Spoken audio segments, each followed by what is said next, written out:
Sveiki, mano vardas Vadimas. Jau 23 metus gyvenu Vilniuje.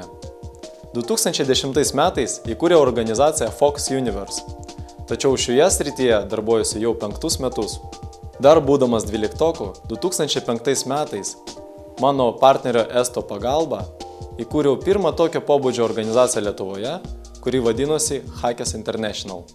Nuo 2005 iki 2006 metų vysčiau šią idėją, sukūriau visą projekto schemą ir mano pagalbos dėka 2006 metų rugsėjo mėnesį į Daniją išvyko studijuoti pirmieji 25 Lietuvos abiturientai.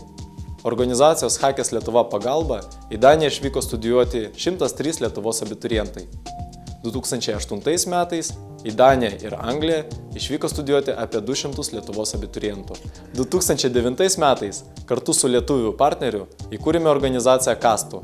2009 ir 2010 metais organizacijos Kastų pagalba į užsienį išvyko studijuoti apie 300 Lietuvos abiturientų.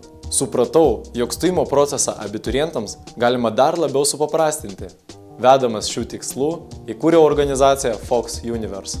Šios organizacijos tikslas – žymiai supaprastinti abiturientams stojimo procesą.